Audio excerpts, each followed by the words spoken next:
ಇವತ್ತು ಅಧಿವೇಶನ ನಡೀತಾ ಇರೋದು ಇದಕ್ಕೆ ಅಧಿವೇಶನ ನಡೀತಾ ಇರೋದು ಇವರಿಗೆ ಸ್ವಲ್ಪ ಏನದು ಮಹಾತ್ಮ ಗಾಂಧಿ ಅವ್ರಿಗೇನೋ ಅನ್ಯಾಯ ಮಾಡ್ಬಿಟ್ಟಿದೀವಿ ಅವ್ರ ಹೆಸರು ತೆಗೆದು ಅಂತ ಅಂದ್ಬಿಟ್ಟು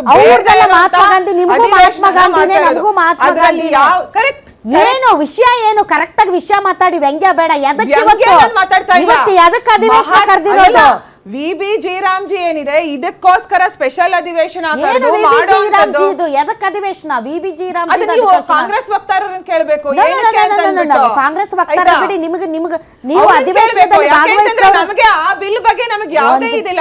ಜನರ ಮೇಡಮ್ ಅಶ್ವಿನಿ ಮೇಡಮ್, ನೀವು ಅವರೊಬ್ಬರೇ ಅಲ್ಲ ಸದನದಲ್ಲಿ ಇರೋದು, ಒಂದ್ ನಿಮಿಷ, ಸದನದಲ್ಲಿ ಇರೋದು ಬಿಜೆಪಿ ಕೂಡ.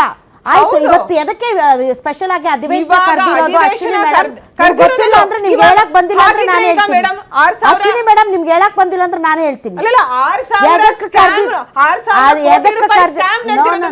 ಅಶ್ವಿನಿ ಮೇಡಮ್ ಒಂದ್ ನಿಮಿಷ ಕೇಳಿಸ್ಕೊಳ್ಳಿ.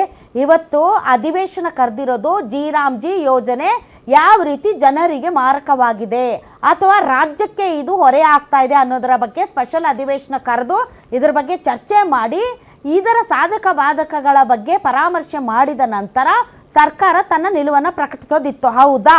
ಈಗ ಸರ್ಕಾರ ಜನರಿಗೆ ಏನು ಹೇಳ್ತಾ ಇದೆ? ಕೇಂದ್ರ ಸರ್ಕಾರ ಅನ್ಯಾಯ ಮಾಡ್ತಾ ಇದೆ, ಕೇಂದ್ರ ಸರ್ಕಾರ ರಾಜ್ಯಗಳ ಮೇಲೆ ಹೊರೆ ಹಾಕ್ತಾ ಇದೆ, ಕೇಂದ್ರ ಸರ್ಕಾರ ಯಾವ ರೀತಿ ಈ ಯೋಜನೆಗಳಿಗೆ ಮಾರ್ಪಾಡುಗಳನ್ನು ತಂದು ಜನಸಾಮಾನ್ಯರಿಗೆ ಅದರಲ್ಲೂ ಕೂಡ ಉದ್ಯೋಗದ ಭದ್ರತೆಗೋಸ್ಕರ ಇರುವಂಥ ಜನರಿಗೆ ಯಾವ ರೀತಿ ಅನಾನುಕೂಲವನ್ನು ವ್ಯಕ್ತಪಡಿಸ್ತಾ ಇದೆ, ಇದರಲ್ಲಿ ಕಂಡು ಬರ್ತಾ ಇದೆ ಅನ್ನೋದನ್ನ ಜನರಿಗೆ ಈಗಾಗಲೇ ಹೇಳಿ ಅದ್ರ ಬಗ್ಗೆ ಚರ್ಚೆ ನಡೀಲಿ. ಬಿಜೆಪಿಯವರು ಈ ಯೋಜನೆಯಲ್ಲಿ ಯಾವ ರೀತಿ ಜನರಿಗೆ ಅನುಕೂಲ ಆಗುವಂತ ವಿಚಾರಗಳಿವೆ ಅನ್ನೋದನ್ನ ಜನರಿಗೆ ಮನದಟ್ಟು ಮಾಡ್ಲಿ ಅನ್ನೋ ಕಾರಣಕ್ಕೆ ಇವತ್ತು ಅಧಿವೇಶನ ಕರೆದಿದ್ದು. ನೀವೇನು ಮಾಡಿದ್ರಿ? ನೀವು ಜನರಿಗೆ ಮನದಟ್ಟು ಮಾಡ್ಕೊಟ್ರ? ನೀವು ಜನರಿಗೆ ಮನದಟ್ಟು ಮಾಡ್ಕೊಟ್ರ?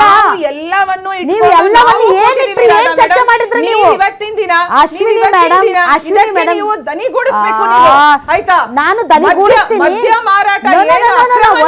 ಅಶ್ವಿನಿ ಮೇಡಮ್ ಒಂದ್ ನಿಮಿಷ. ಮೋದಿ ಅವರ ಒಂದು ಮಹತ್ವಾಕಾಂಕ್ಷೆಯ ಕೊರೋನಾ ಟೈಮ್ ಅಲ್ಲಿ ಇದೇ ಮನ್ರೇಗಾ ಯೋಜನೆ ಅದರಲ್ಲೂ ಗ್ರಾಮೀಣ ಭಾಗದ ಜನರ ಕೈ ಹಿಡಿಯಿತು. ಅದಕ್ಕೆ ಸ್ವತಃ ಕುಮಾರಸ್ವಾಮಿ ಅವರು ಧ್ವನಿಗೂಡಿಸಿದ್ರು. ಇವನ್ ನರೇಂದ್ರ ಮೋದಿ ಅವರು ಆ ಯೋಜನೆಯ ಬಗ್ಗೆ ಮತ್ತು ಆ ಯೋಜನೆ ಕೊರೋನಾ ಟೈಮ್ ಅಲ್ಲಿ ಯಾವ ರೀತಿ ಹಳ್ಳಿಗಳಲ್ಲಿ ಜನರನ್ನ ತಲುಪ್ತಾ ಅನ್ನೋದ್ರ ಬಗ್ಗೆ ಮಾತಾಡಿ. ಒಂದ್ ನಿಮಿಷ ಕೇಳಿಸ್ಕೊಳ್ಳಿ, ಲೆಟ್ ಮಿ ಫಿನಿಶ್. ಸೊ ಆ ಒಂದು ಮಹತ್ವವಾದಂತಹ ಮೋದಿ ಅವರ ಯೋಜನೆಯ ಬಗ್ಗೆ ಜನಸಾಮಾನ್ಯರಿಗೆ ಅರಿವು ಮೂಡಿಸಿ ಕಾಂಗ್ರೆಸ್ ಏನು ಅಪವಾದಗಳು ಮಾಡ್ತಾ ಇದೆ ಅದು ತಪ್ಪು ಅಂತ ಜನರಲ್ಲಿ ಆತ್ಮವಿಶ್ವಾಸ ತುಂಬಿಸುವ ಕೆಲಸ ಮಾಡಬೇಕಾಗಿರೋ ನೀವು ಬಿಜೆಪಿ ಅವರು ಗಲಾಟೆ ಮಾಡಿ ಏನೋ ಒಂದು ಮಹಾಪರಾಧ ಎಸಗಿದೆ ಕೇಂದ್ರ ಸರ್ಕಾರ ಅಂತ ಏನು ಕಾಂಗ್ರೆಸ್ ಸರ್ಕಾರ ಹೇಳ್ತಾ ಇತ್ತು ಅದಕ್ಕೆ ಪುಷ್ಟಿ ಕೊಡೋ ರೀತಿಯಲ್ಲಿ ಏನನ್ನೂ ಚರ್ಚೆ ಮಾಡದೆ ಅಧಿವೇಶನ ಮುಗಿಸ್ಬಿಟ್ರೆ ಹಾಗಾದ್ರೆ ಜನರ ಕನ್ವಿನ್ಸ್ ಮಾಡ್ಬೇಕಾಗಿರೋರು ಯಾರು?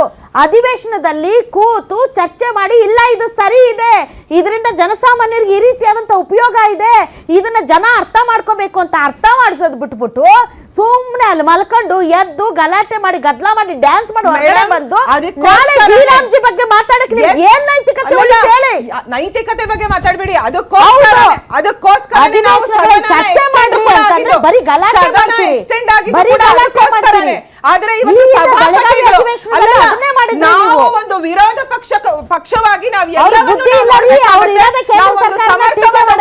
ನಾವು ಮಾಡ್ಬೇಕಾಗುತ್ತೆ, ಜನರ ಮುಂದೆ ಅದನ್ನ ತರಬೇಕಾಗುತ್ತೆ.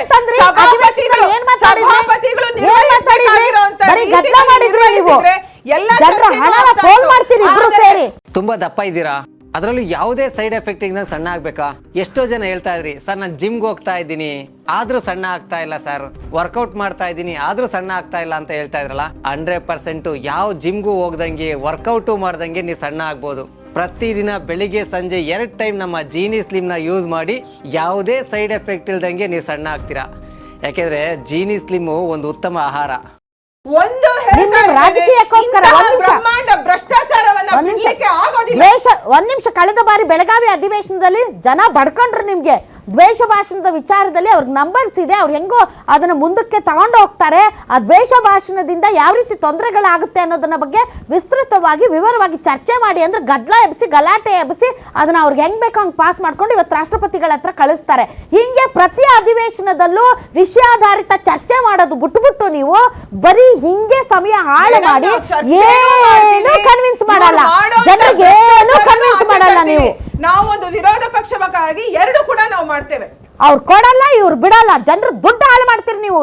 ಎರಡು ಪಕ್ಷಗಳು ಸೇರ್ಕೊಂಡು ನೀವು ಅವರು ರಾಜೀನಾಮೆ ಕೊಡಲ್ಲ, ನೀವು ಬಿಡಲ್ಲ, ಅಲ್ಲೇ ಮಲ್ಕೋತೀರಿ, ಅಲ್ಲೇ ಹೇಳ್ತೀರಿ, ಸದನದ ಬಾವಿಗಳು ಗಲಾಟೆ ಗದ್ದಲ ಮಾಡ್ತೀರಿ.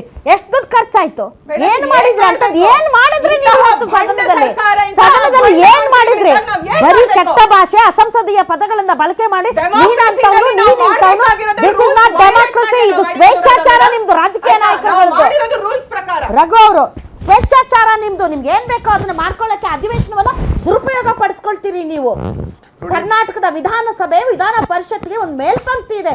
ಎಂತೆಂತ ದೊಡ್ಡವರು ಎಂತೆಂತ ಸಮಸ್ಯೆ ನೈತಿಕತೆ ಇಟ್ಕೊಂಡು ಮಾತಾಡೋರು ಇದ್ದಾರೆ. ಇವತ್ತು ಬರೀ ಅಸಂಸದೀಯ, ನೀನೆಷ್ಟು, ನಿಮ್ಮ ಅಪ್ಪೆಷ್ಟು, ನೀನ್ ಹೆಂಡತಿ ತಹಶೀಲ್ದಾರ್ ಆಗಿ ಎಷ್ಟು ದುಡ್ಡು ಕಬಳಿಸ್ತೆ, ನೀನೇನ್ ಸಾಚನ, ನೀ ಕೊಬ್ಬರಿ ಕಳ್ಳ, ನೀನ್ ಆ ಕಳ್ಳ, RSS ಏನ್ರಿ ಇವ್ರು ರಘು ದೊಡ್ಡೇರವ್ರೆ?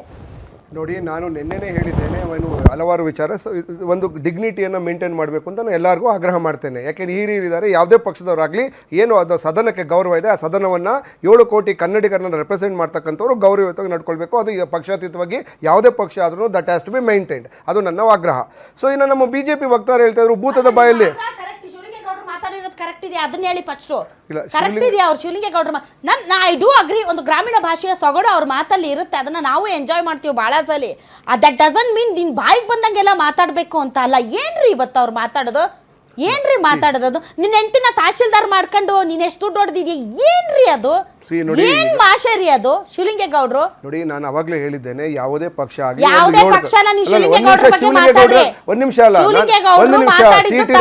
ಸಿಟಿ ರವಿ ಆಗಿರ್ಬೋದು, ರವಿಕುಮಾರ್ ಆಗಿರ್ಬೋದು, ಒಂದ್ ನಿಮಿಷ ನಾನು ಹೇಳ್ತಾ ಇದ್ದೀನಿ, ನಾನು ಆಲ್ರೆಡಿ ಮೊದಲನೇ ವರ್ಡ್ ಹೇಳಿದ್ದೇನೆ. ನೈತಿಕತೆ ಇದ್ರೆ, ನಿಮಗೆ ನೈತಿಕತೆ ಇದ್ರೆ ನೀವು ನಿಮ್ಮ ವಾದವನ್ನ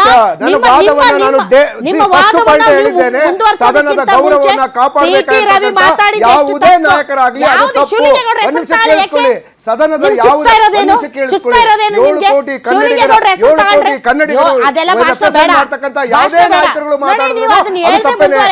ರವಿ ಮಾಡ್ಲಿ ಅಥವಾ ರವಿಕುಮಾರ್ ಅವ್ರು ಮಾಡ್ಲಿ ಅಥವಾ ಅನಂತಕುಮಾರ್ ರೆಡ್ಡಿ ಅವ್ರು ಮಾತಾಡ್ಲಿ ಅಥವಾ ಇನ್ಯಾರಾದ್ರೂ ಮಾತಾಡ್ಲಿ, ಅದು ಅಶ್ಲೀಲ ಪದಗಳನ್ನ ಉಪಯೋಗಿಸೋದು ಅಥವಾ ಪದಗಳನ್ನ ಅಸಂವಿಧಾನಿಕ ಪದಗಳನ್ನು ಉಪಯೋಗಿಸೋದು ತಪ್ಪೇ. ನಿಮಗೆ ಶಿವಲಿಂಗೇಗೌಡರು ಮಾತಾಡಿದ್ದು ತಪ್ಪು ಅಂತ ಹೇಳಕ್ಕೆ ಒಂದ್ ನಿಮಿಷ ಶಾಸಕರು ಏನು 70 ಇದ್ದಾರೆ, MLCಗಳಿದ್ದಾರೆ, ಯಾರೇ ಮಾಡಿದ್ರು ಅದು ತಪ್ಪು ಅಂತ ಹೇಳ್ತಾ ಇದ್ದೀನಿ. ಗೊತ್ತಾ, ನೀವ್ ಹೆಂಗೆ ಹೇಳ್ತಿದ್ದೀರಾ ಗೊತ್ತಾ? 4 ಜನ ಕುತ್ಕೊಂಡಿದ್ದೀವಿ ಇಲ್ಲಿ, ಹೌದಾ? ರಘು ದೊಡ್ಡೇರಿ, ಅಶ್ವಿನಿ ಮೇಡಮ್, ಚರ್ಚೆ ಮಾಡೋಣ. ನನ್ಗೆ ಗೊತ್ತಿದೆ ಏನ್ ಚರ್ಚೆ ಮಾಡ್ಬೇಕು ಅಂತ, ಈ ಚರ್ಚೆ ಏನ್ ಮಾಡ್ಬೇಕಂತ ನನ್ಗೆ ಗೊತ್ತಿದೆ.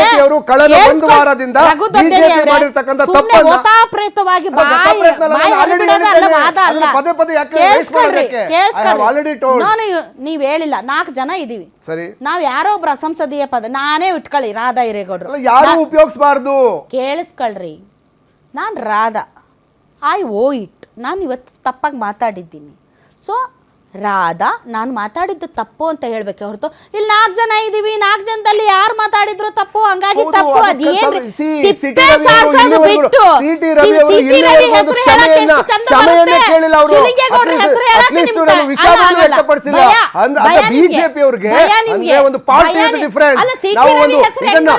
ಭಾರತವನ್ನು ನವ ಭಾರತವನ್ನು ಕಟ್ಟಿಯಿಂದ ಬಂದಂತ ಬಿಜೆಪಿಯ ಬಣ್ಣ ಬಯಲಾಗಿದೆ. ನಿಮ್ಮ ಬಣ್ಣ ಬಯಲಾಗ್ತಾ ಇದೆ ಇವಾಗ.